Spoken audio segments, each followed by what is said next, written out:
co-host, Michelle Hubbard, and welcome to Destination Unknown.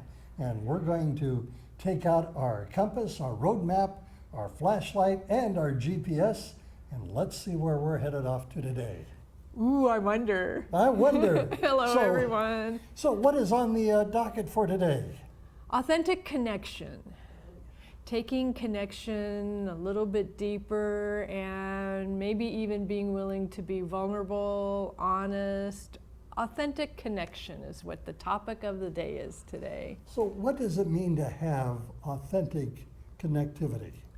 It means that for sure you are showing up present with yourself, what you're feeling, what is true for you in the moment, and you're willing to express that to the other.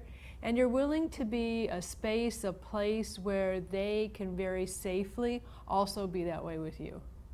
So it can be a give and take. To be a connection and for it to be authentic, yeah, it would kind of have to be. And the first item, I'm wanting to share maybe 4 points with you. Okay. Is to think of yourself as being the source of authentic connection. And that when you show up, authenticity happens. So that you aren't necessarily waiting for it to just show up out of thin air. This person has to read my mind. I'm going to wait and see what they say and do. Think of yourself as being the one who's going to initiate and be the source of authentic connection. And that would be becoming vulnerable. It would be that, and it would also be taking charge. Because I don't know about you, but I imagine there's maybe 500 times a day that something like this will happen. How are you? Fine. How are you? Fine. Oh, that's good. What's good? Fine is good. What does fine mean? Well, we have boiled it down to where fine is acceptable. And what is it? We don't even know unless we ask the question. So if you're the initiator of authenticity and maybe you want to have a deeper conversation with someone, take charge. If you don't like the question that's asked, answer the question you would like to answer. How are you today? Well, I'm feeling upset. What does upset mean? Then you started to have a little bit deeper conversation. Or, I've done this recently. How are you? Addressed to me. How are you? I don't really know what you mean by that. What specifically would you like to know about me? I'm willing to share anything, everything. Do you want to know what I've been working on? Do you want to know how I'm feeling emotionally?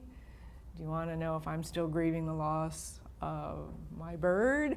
What would you really like to know about where I am and what's going on with me right now? Or do you really not care? Well, a lot of people will put on Facebook especially, they'll say, I'm feeling depressed today, or I'm feeling happy today. And they'll offer a little explanation as to why they're either depressed or happy. Well, how about we take it into a conversation face-to-face with each other instead of just on social media? Well, that's true, and I have a great respect for a motivational speaker. I think you've seen the DVD. His name is Dr. Dale P. Henry. Oh, yes. And he has a little segment in his presentation that talks about this very issue. And people will say, well, how are you? I'm fine. You're fine? I'm fine. I'm fine. And people don't really define what fine is. And it's just an automatic response to how we're doing. And people, I know for myself, if somebody were to ask, how are you doing? But I'm doing fantastic. I don't want any of this mamby-pamby, wishy-washy. I'm doing fantastic. Or, I'm feeling a little tired today. And so that opens up a really true, authentic connection on, wow, what are you feeling fantastic about today? What are the top 3 things that you're feeling fantastic about right now? Well, I can answer that with one statement. I'm on this side of the grass. Yeah. But what I'm appreciating about you saying that, I feel fantastic, and in this robust way, is that invites questions that are going to be on a more authentic level than, fine, oh, that's good. You know, it's none of this fine stuff. Right. You know, that's superficial. I'm doing fantastic. You know, I'm a little on the tired side today, but I'm going to give you a response to that effect. And I don't want to have this just socially acceptable response. Right, and it would even be okay to say, you know, I'm feeling so fantastic today because I'm on this side of the grass, and you know, whatever other things are really bringing you alive and full of juice at that moment, that you're shouting out how fantastic you feel. And what an inspiration that is too, because happiness is becoming more and more something that people are afraid to claim and own and actually be in, especially in front of others, especially in front of another who may not be in that same place.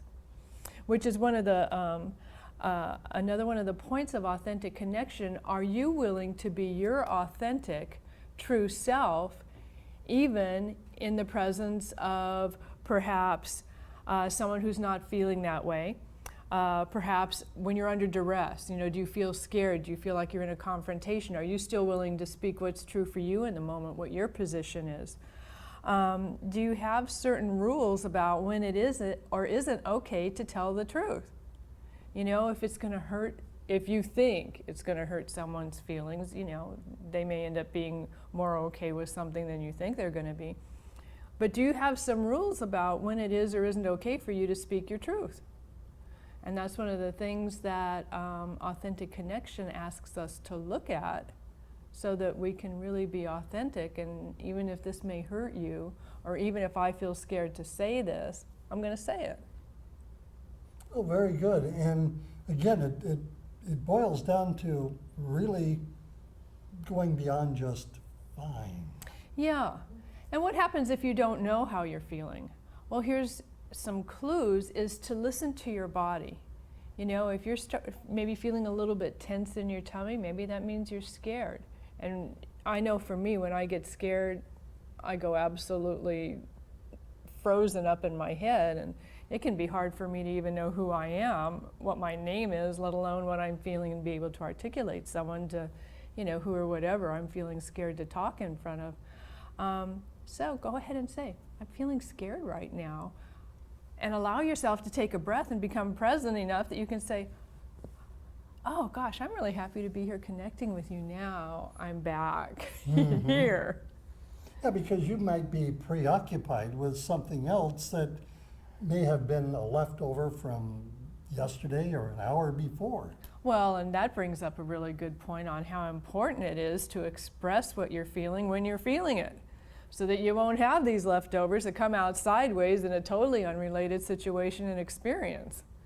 So yeah, that's a beautiful point. You know, other body sensations you might want to be aware of is, are you feeling a tightness in your neck and shoulders? Sometimes that's an indication that you're feeling angry about something. And it would be a good opportunity to share that and connect with a person. You know, this just happened to me today, and I can tell I'm still carrying it with me. You know, I got a traffic ticket, and I didn't deserve it. You know, whatever the story may be, but that's different than, fine, when obviously you're not. Yeah. You know, we can tell. And we may think we're the best poker players in the world, but we are not. And not only are we not to ourselves when we look in a mirror and maybe have a conversation sometimes, but we're picking up on signals from each other all the time. And when the words and the expressions don't exactly match, we start to wonder what's going on. Let me tell you a very quick story Awesome. about my ex-wife. Oh, If I walked into the house after working all day, well, how are things? They're okay. Something wrong? No, nothing's wrong. Why? Why do you ask? Attitude? No, nothing wrong. It was Oh, at my that gosh. point I knew I was in serious yogurt. And maybe in the wrong place. It could very well. There's a reason there was X in front of wife. There are reasons, believe me. Yes. But that being said, you know, the way I look at it too is, if I woke up and saw my name in the obit column, I'd probably call in sick that day. Okay. Oh, she gets the joke now, all right. Yeah, because I was getting confused on what you wake up and see, you're in the obit column. How can that happen? It really can't, but, Okay, yeah, and then I went to, okay. yeah, so you're getting very, complex now with That's your right. humor. So the last component to authentic connection, we own the situation, we get in touch with our body so that we can, possibly become more aware of what we're feeling. And then we're willing to speak the truth and, not, or at least be aware of whatever rules we may have about when we can or can't. The other component is, how do we listen? Do we have maybe filters for when we're listening to someone? Do we want to make a good impression? Do we want to say something? Are we judging them right or wrong? Are we trying to figure out, do I agree, do I disagree with that? The very best approach to listening appreciatively is to listen with wonder. Gosh, I wonder what they mean by that. I wonder what makes them feel that way. This curiosity about what, why. I mean, the reporter questions. Sure. You've been asking them, for how many years? Here we years. Yeah, so when you listen in that way, you're listening with authentic connection rather than an agenda, which is okay if you're a teacher, but... Well, here's the secret in being a reporter, and I've been doing this for a long time. You never ask a question that's going to solicit a response of either yes or no. You want to have an explanation. So now we can add, you never ask a question that is going to elicit a response of yes, no, or fine. Right, exactly, exactly. Because if you say, well, now you did this, and yes, rather than posing a question, so tell me about your actions. Now you're having a real dialogue, you're having a conversation.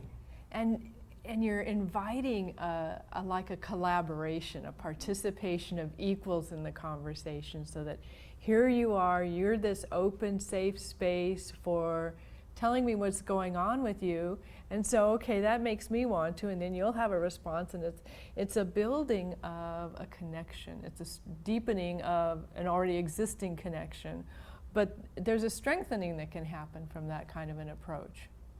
And I've done talk radio and hosted my own talk show, and you need to interject, but when you do, you really want the other person to talk about what they're involved with. And you just can't do that by asking yes or no questions. You need to draw them out. Even though they may be an expert, they'll give very short answers, but you need to draw them out.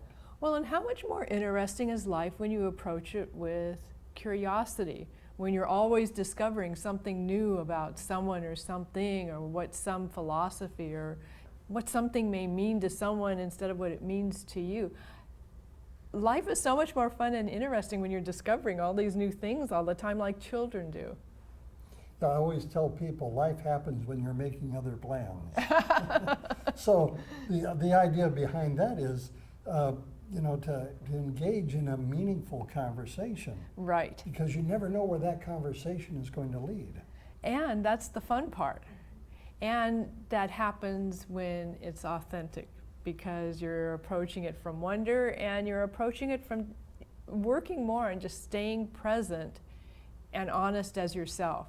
So if you've got honesty and you've got curiosity and you've got awareness and you're willing to be vulnerable, which is what being honest is about, gosh, what a neat way to connect with each other. And this is where I get frustrated with political candidates. Not that I'm endorsing one or the other. Right. But they have gotten it down to a science of doing everything in sound bites. Yep. What they call sound bites. And it's really a compressed 1 or 2 sentences, maybe 3 at the most, of their talking points. So you have these sound bites that people in the news industry can easily extract and insert, and that's all political campaigns have boiled down to now, are sound bites. Well, and a lot of the bites are very sanitized, not really a real true belief or opinion or feeling from the candidate. They're rather what's going to make the impression that's either going to get me a lot of attention or is going to be very bland and generic and acceptable to the mass. Exactly. Neither are authentic. Right, and so again, if I'm sitting down with somebody who is in politics, and I have interviewed at all different levels, from members of Congress all the way down to local mayors and board of supervisor members, it's I want substance. I just don't want a condensed 2 or 3 sentence response. I want substance. Well, and I can see with your gentle approach, yet also coming from a space of curiosity and wonder, that they would be more likely, even if at other times they might have their guard up, to respond very truthfully or authentically or perhaps more deeply than otherwise. Yeah, and the comment I always get is, that was a lot easier than I thought it was going to be. Mm-hmm. But again, it's because a lot of your national reporters will be very hardline and got to get to the truth, but they could gain so much more if they had a more softer approach. Right, and a lot of people also listen from wanting to be right, or wanting to prove whatever their own point is, or somehow wanting to ask a question but to keep the attention on themselves. Well, that's not the same thing as curiosity, and that's not the same thing as really authentically wondering whatever the question they're asking is, what the response might be to it. Well, I find it interesting in some of the news programs on a national level, they'll get 2 opposing parties in there, and they'll start talking over one another, trying to get their point across, and what happens in the end? Nobody wins.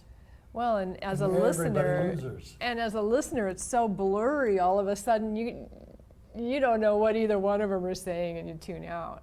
Exactly. So it's not effective entertainment for the watcher, and it's not really allowing either one of them to communicate whatever's important for them. Right, exactly. Yeah. So let's recap a little bit about how our communication should go. Okay, so authentic connection, it happens when we are willing to be the source of authentic connection. So if you want to speak at a level that's a little bit deeper than how are you fine, ask a better question, or answer the question you do want to be asked. And you might be educating someone on how they can initiate more deep, more meaningful conversations themselves. Then the second point is to listen to your body. Are you feeling a glitch? Is your heart racing? Are you feeling scared? And if maybe you're feeling a little bit scared or a little bit nervous or a little bit antsy, but you're not really, nothing in your life is going on that way, you might throw it out to the other person. Are you feeling antsy about something? Because we're like tuning forks for each other, we're all pulsing, vibrating bits of energy here. They may say, yeah, how did you know that?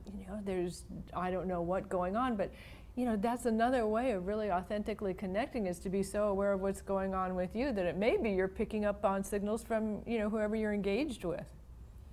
Then the next part is to, when you're speaking, are you willing to speak what your authentic truth is, even if you're with an authority figure, even if you're in front of someone who you really admire, even if you think it might hurt the other person? How committed to you are you really to what is true? And how committed are you to you? And how committed are you in a way to the other person? Are you willing to see them as 100% whole and able to handle whatever you're going to dish out to them? And then the last point is to, how do you listen? Do you listen with some sort of an agenda? Do you listen through filters? Or do you listen from curiosity? Do you listen from wonder? And do you listen from appreciation? Gosh, I appreciate you sharing that with me. These are the ways that we can all invite each other to connect with us and to connect more authentically with each other. And to be authentic with one another. Exactly, right, yeah. All right, well, we're out of time. Okie doke. I mean, the time passes so quickly when we're together. We have a lot of fun. Oh, we do. And I would love for you to look at our camera operator and give us your contact information Let people know where they can get a hold of you. Thank you. My email address is Michelle, M-I-C-H-E-L-L-E, Hubbard, Hubbard, number 4, letter U, @gmail.com. And feel free to send me an email, ask me any questions, find out ways to learn more about the tools that I share and believe so strongly in. Wonderful. And I want to let people know that our program today is being filmed before a live studio audience. Stephanie Hagee, let's give her a hand. Thank you. All right, for Michelle Hubbard, I'm Bill DeFoi. You've been watching Destination Unknown. We're going to fold back up our maps, and we're going to put away our compass and our flashlight and our GPS and invite you to join us next time for another edition of Destination Unknown, a production of the Heritage Media Group. Thank you, everyone. Thank